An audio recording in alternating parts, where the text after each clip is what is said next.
Salut à tous, je vous retrouve aujourd'hui dans cette nouvelle vidéo pour parler, comme je vous l'avais précédemment dit, du traitement hormonal que je suis et surtout de ses effets secondaires et de comment je fais pour les diminuer au maximum. Donc voilà, c'est le sujet qu'on va traiter aujourd'hui et en fait je vous ai fait une vidéo sous forme de routine.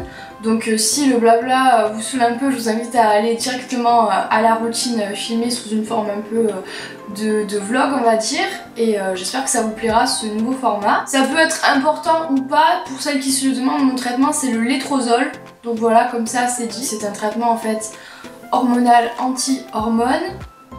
Parce que j'ai eu un cancer qui est hormonodépendant et du coup pour éviter que ça revienne il faut au maximum diminuer le taux d'hormones que mon corps produit encore. Ce qui m'intéressait vraiment c'était de vous donner par chronologie les effets secondaires que j'ai remarqués sur mon corps et surtout sur le fait que certains ont disparu d'eux-mêmes ou en tout cas qui ont fini par disparaître alors que je pensais que c'était une fatalité et c'est en ça que je voulais surtout faire cette vidéo. Merci Kinou. C'est que en fait je voulais vous rassurer, en fait vous montrer que c'est pas parce qu'on a des effets à un moment donné qui vont pas s'atténuer, qui vont pas partir, parce que justement c'est exactement ce qui se passe. Sur le coup on panique un peu, on se dit waouh j'ai ça, et au final ça dure pas si longtemps que ça, il faut juste être patient et au bout de quelques semaines, quelques mois ça commence complètement à se résorber. Ça va donc faire 6 mois que je suis ce traitement et je me suis dit que c'était quand même super intéressant de vous donner un aperçu sur les 6 mois. Donc pour reprendre la chronologie, au début je me suis rendu compte qu'il se passait absolument rien, on va dire pendant les 3 premières semaines. Je me suis dit waouh trop génial, je croyais que ça allait être vachement horrible et finalement c'est plutôt cool. Donc je me suis dit bon j'attends quand même de voir parce que je me suis dit ça peut mettre un peu plus de temps que ça à se déclarer. Et c'est ce qui s'est passé. On va dire que le gros du problème est surtout arrivé en décembre, où là je me suis rendu compte que malgré qu'il y ait les fêtes de Noël qui avaient fait prendre du poids, il y avait quelque chose de différent. En soi j'avais l'impression que j'étais un genre de ballon qu'on était en train de gonfler à vue d'œil et je me suis dit mais comment je fais pour arrêter ça? Et bien sûr qui dit Noël dit on s'empifre, on reste à la maison, il fait froid, on boit du chocolat chaud, etc. Et au final je bougeais quasiment pas, ce qui fait que dès que je devais faire un effort, dès que je devais me lever ou que je restais dans une position genre typiquement devant la télé, dès que je devais me relever c'était ultra compliqué et là j'ai commencé à comprendre que c'était les courbatures dont on m'avait parlé et que je risquais d'avoir. Outre ça, là j'ai vraiment commencé à avoir des grosses migraines, je prenais du Dafalgan tout le temps. Donc vous le comprenez, en décembre, fin décembre, j'étais quand même assez saoulée de me dire que je grossissais comme ça. Du coup, passer d'un 34-36 à la limite un 40, j'étais assez paniquée et je me suis demandé comment j'allais réussir à perdre tout ça. Et ça s'est, on va dire, empiré parce qu'en janvier, là j'ai commencé à être vraiment déprimée. Alors au début, je pensais justement que c'était à cause de ce surpoids que je vivais relativement mal. Mais je me suis rendu compte que c'était bien plus profond que ça et j'avais une profonde apathie, j'étais vraiment déprimée je pense et je sais aussi que ce traitement peut faire ça. C'était vraiment inquiétant en fait, je me disais mais c'est pas moi, ça me ressemble pas, je souriais plus, j'étais vraiment on va dire renfermée sur moi-même, ce surpoids ça me saoulait de ouf vraiment, clairement je faisais de la rétention d'eau fois 1000 et j'arrivais pas à m'en sortir et en plus la rétention d'eau se focalisait au niveau des mollets et des bras. Autant vous dire qu'en fait en hiver c'est exactement tout ce qu'il faudrait pas gonfler parce que tu rentres plus dans tes vestes, même dans tes doudounes tu te sens serré et bien sûr j'entrais plus dans mes bottes. En février, heureusement tous ces symptômes de pseudo-dépression, apathie etc. ont finalement disparu et j'ai retrouvé ma positivité et mon sourire donc c'était assez cool. Ça m'a reboosté on va dire et c'est là où j'ai commencé à reprendre bien le sport, à vraiment me motiver, à tout reprendre en main. J'ai décidé de prendre rendez-vous avec une nutritionniste.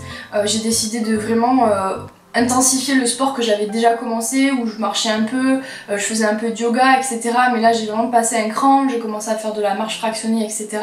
que vous verrez à la fin de cette vidéo. On va dire que le mal de tête, la poitrine qui a grossi etc. tout ça, ça s'est maintenu, la rétention d'eau aussi. En mars-avril, on va dire que la rétention d'eau a commencé à diminuer, que mes activités sportives ont commencé à fonctionner sur tout ça. On va dire que les seuls effets qui sont réellement restés, c'était les fourmillements un peu au bout des doigts qui ont commencé un peu tardivement et qui sont restés le plus longtemps.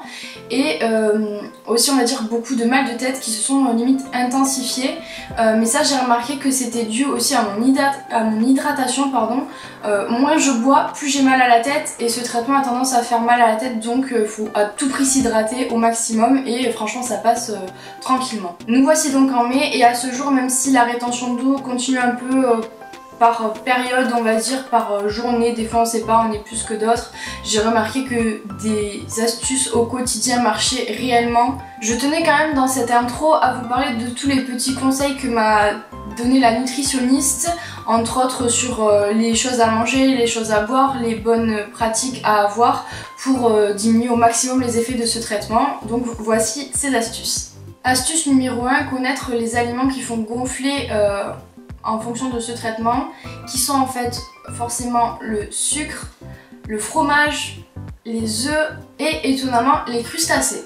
Donc voilà, maintenant vous le savez, j'essaye de les amoindrir au maximum. J'en mange de temps en temps, mais voilà, je sais que c'est vraiment pour me faire plaisir et j'évite d'en manger tout le temps. Et ce qui est rigolo, c'est que à la base, je mangeais énormément d'œufs au début du traitement, et dès que j'ai commencé à les enlever, ça a été ultra visible quoi. Et d'ailleurs ma mère va me taper sur les doigts parce que je viens de dire œuf au lieu de dire eux. Merci. Je sais pas si c'est moi qui psychote, mais par exemple j'ai remarqué que si je prenais mon traitement le matin, j'arrivais à mieux gérer ses effets. Donc dites-moi si vous avez remarqué la même chose, mais au départ je le prenais le soir et désormais je le prends le matin et j'ai l'impression que c'est mieux. Pour le drainage, la nutritionniste m'a conseillé plein d'infusions détox. Entre autres, moi je rentabilise à fond mes rooibos et le thé détox du Palais d'été, ils sont vraiment géniaux. Elle m'a aussi conseillé celle de chez Caudalie qu'on peut trouver en pharmacie, donc le thé ou la détox drainante en fait de chez Caudalie. Et après bien sûr, je sais pas si c'est le cas pour vous, mais moi le stress me fait énormément prendre de poids, il me fait gonfler, et du coup diminuer au maximum le stress, ça diminue aussi les effets secondaires de ce traitement. Pour les sports qu'il faut pratiquer et qui fonctionnent vraiment à fond, vous le verrez dans la routine, la marche fractionnée, le vélo, le yoga, tout ça c'est génial. C'est des sports qui sont pas trop violents, qu'on peut faire souvent accompagné. Personnellement, mon chien a été vraiment un moteur dans la reprise de tout ce qui est marche. Et si vous n'avez pas la chance d'avoir un toutou, j'ai une vidéo qui vous attend prochainement sur un site que j'ai pu tester et dont j'ai vraiment envie de vous parler parce que j'ai trouvé ça génial. Bon, je crois qu'en fait je vous ai tout dit, donc vous pouvez passer à la suite avec la routine. Ma routine anti-effet secondaire commence dès le matin. En fait, je prends mon médicament et puis directement je vais aller me faire un thé. Ici, c'est le thé détox du Palais d'été, le thé drainant en fait de leur gamme, qui est vraiment super efficace. Et je l'alterne en général avec leur rooibos déveiné que j'aime énormément, en grande fan de vanille que je suis. Il marche vraiment aussi super bien.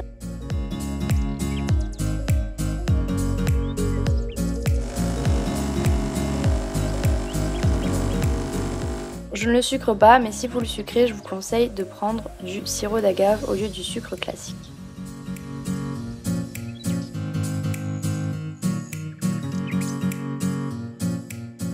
Une fois le petit déjeuner passé, je vais faire une séance de yoga. Alors c'est souvent le matin ou alors le soir. Je vais tout simplement chercher sur YouTube une séance de yoga vinyasa. En fait, j'ai déjà pris des cours en salle et ce qui fait que j'ai quand même pas mal de bases pour connaître, je pense, les positions à faire et à ne pas faire. Et j'aime beaucoup ce que fait la chaîne Elle. Donc voilà, je mets souvent ce type de vidéos. Pour l'instant, je suis plus à l'aise à faire ça chez moi, tranquillement, à mon rythme, quand je veux. Voilà, ça me permet d'avoir beaucoup moins de courbatures et franchement, ça fait ultra du bien de s'étirer de cette façon.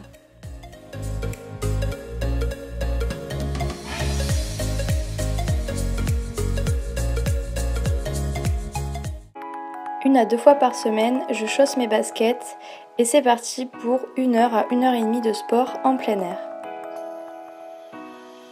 J'oublie surtout pas de prendre mes écouteurs. Je sélectionne une playlist qui bouge et en ce moment ma préférée c'est Supreme R&B. Tout est ok, on peut y aller.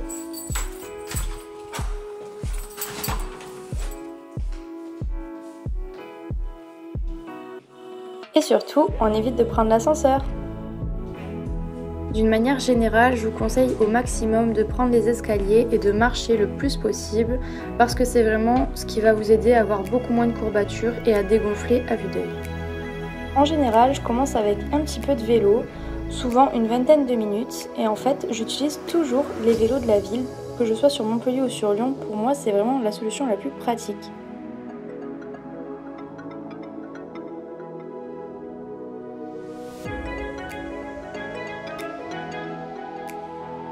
Ici on est donc sur Montpellier et voici mon petit parcours pour aller jusqu'aux rives du Lez.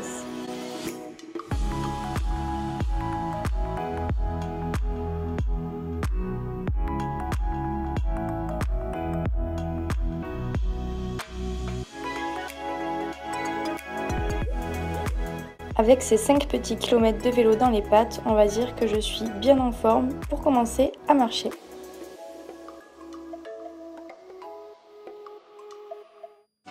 En vérité, je vais surtout alterner marche et course à la manière d'un fractionné assez soft. Le principe est simple, une musique sur deux, je cours, une musique sur deux, je marche. Si vous ne deviez retenir qu'une seule activité dans cette vidéo, ce serait forcément celle-ci, puisque c'est vraiment la plus efficace. J'adore aller au Lez et faire mon sport toute seule parce qu'il y a vraiment une super ambiance, il y a énormément de sportifs, c'est ultra dynamique, j'adore. Si au départ la motivation vous manque, n'hésitez surtout pas à vous retourner vers nos compagnons à quatre pattes parce que eux, ils ont vraiment trop hâte de se promener. Tous les jours, ils pourraient y aller. C'est vraiment super agréable de voir qu'on les rend heureux. Et en plus, à nous, ça nous fait du bien. Si vous n'avez pas de toutou à vous, je vous conseille le site Empreinte Mon Toutou que j'ai pu tester et dont je vous ferai une vidéo très prochainement. Une partie plus douce et non des moindres de ma routine, c'est les moments où je me pose pour réduire au maximum le stress. Alors oui, si comme moi, vous êtes ce type de personnes qui prennent du poids quand ils sont stressés, il vous faut absolument ces moments-là de détente, de réflexion tout seul, posé sur des rochers ou sur des bancs à regarder les gens passer. Avec ou sans musique, c'est vraiment des moments à prendre parce que au final ils sont très importants pour notre santé.